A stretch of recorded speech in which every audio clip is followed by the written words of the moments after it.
আপনি ভিডিওতে যে কথাগুলো বলবেন সেই কথাগুলো নিচ দিয়ে লেখা আকারে উঠবে, অর্থাৎ সাবটাইটেল আকারে উঠবে। তো কিভাবে করবেন আমি দেখিয়ে দেবো এই ভিডিওর মাধ্যমে, পুরো ভিডিওটা দেখবেন। ওকে, তো প্রথমে গুগল প্লে স্টোরে একটা ট্যাব দিয়ে দিবেন। ক্লিক করে দেওয়ার পরে এখানে লিখতে হবে, ছোট্ট একটা অ্যাপস থাকবে, ক্যাপশন।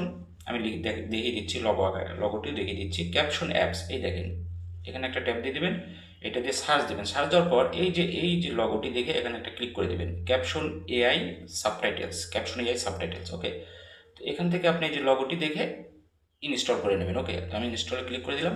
একবার ইনস্টল থেকে আমি প্রথম থেকে দেখিয়ে দিচ্ছি।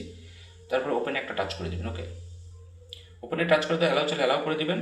অ্যালাউ করে দেওয়ার পর নিচের দিকে যে লেটস গেট স্টার্ট, এখানে যদি এরকম আসে ট্যাপ দিয়ে দেবেন। ট্যাপ দেওয়ার পর আপনার মোবাইলে যে জিমেল আছে, জিমেল দিয়ে গুগল একটা লগ ইন করে, মানে একটা অ্যাকাউন্ট করে নেবেন। যেমন ধরেন যে এই যে অনেকগুলো জিমেল আসবে, তো আমি একটা জিমেল আমি সিলেক্ট করলাম, যে কোনো একটা জিমেল সিলেক্ট করার পর এই যে এরকম ইন্টারফেস আসবে। আপনার কিন্তু অটো লগ ইনটা হয়ে যাবে সিলেক্ট করলে। এই যে ক্রিয়েট প্রজেক্ট, এখানে একটা ট্যাপ দিয়ে দেবেন। ট্যাপ দেওয়ার পর আপনার গ্যালারি এবং ক্যামেরা আসবে, গ্যালারিতে একটা ট্যাপ দিয়ে দেবেন। ওকে, ট্যাপ দেওয়ার পর অ্যালাউ চলে অ্যালাউ অল দিয়ে দেবেন। দেওয়ার পর একটু খেয়াল করে দেখুন, এখানে কিন্তু অনেকগুলো ভিডিও আছে, আর যে কোনো একটা ভিডিও আপনি ট্যাপ দেবেন। আপনার গ্যালারিতে যে ভিডিওগুলো আছে যে কোনো একটা ভিডিও সিলেক্ট করবেন। ওকে, সিলেক্ট করার পর এই যে ইংলিশ আছে, আপনি এটাকে বাংলা করে দিতে পারেন, ইংলিশও রাখতে পারেন, তো আমি বাংলা করে দিচ্ছি প্রথমটা। ওকে, তো এটা হচ্ছে এই যে বাঙালি, এই যে বাঙালি। ওকে, বাঙালিতে একটা ট্যাপ দিয়ে দিলাম। তারপরে এই যে নো ট্রান্সলেশন, এটাও আপনি এখানে একটা ট্যাপ দেবেন। ট্যাপ দেওয়ার পর এটাও আপনি বাঙালি করে দেবেন। ওকে, যেহেতু আমরা নিজ দিয়ে বাংলায় কথা উঠবে।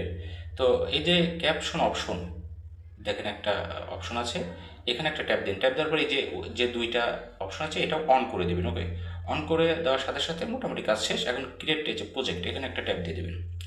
ট্যাপ দেওয়ার সাথে সাথেই কিন্তু দেখেন এরকম একটা ইন্টারফেস আসবে। এখন আপনি যে কথা বলবেন সেটা নিজ দিয়ে লেখা উঠবে। দেখেন আমি যা বলবো সেটাই কিন্তু নিজ দিয়ে লেখা উঠতেছে। ভালো করে লক্ষ্য করুন, এই যে নিজ দিয়ে কিন্তু লেখা উঠতেছে, আমি দিয়ে দিচ্ছি। তো এখন এইটা আপনি কিভাবে সেভ করবেন এই ভিডিওটা, প্রথমে এই যে উপরের দিকে দেখেন এক্সপোর্ট একটা অপশন আছে, এখানে একটা ট্যাপ দিয়ে দিন, উপরের ডান পাশে দেখেন। ওকে, উপরের ডান পাশে এক্সপোর্টে ক্লিক, নিচের ডান পাশে আরেক এক্সপোর্ট আছে, ওখানে একটা ক্লিক করে দেবেন।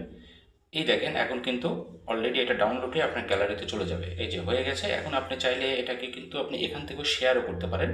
তো আমি আর শেয়ার করলাম না, আমি জাস্ট ডাউনলোড করে গ্যালারিতে নেব। দেখি এই ভিডিওটা আমাদের গ্যালারিতে গেছে কিনা। আমি ব্যাকে চলে আসতেছি। ওকে ওকে, ব্যাকে চলে আসলাম। ব্যাকে চলে আসার পর আমি ভিডিও দেখি হয়েছে কিনা। ওকে, তো যে ভিডিওটা নিয়েছিলাম এই ভিডিওটা অন করবেন আপনি। তো আমি অন করলাম। অন করার পরে এই দেখেন আমি যে কথাগুলো বলছি নিচ দিয়ে কিন্তু লেখা উঠছে। একটু ভালো করে লক্ষ্য করুন। ওকে, তো আপনারা কিন্তু এভাবে এই অ্যাপসটি ব্যবহার করে খুব সুন্দর করে কিন্তু ভিডিওটি বানাতে পারবেন সাবটাইটেল আকারে।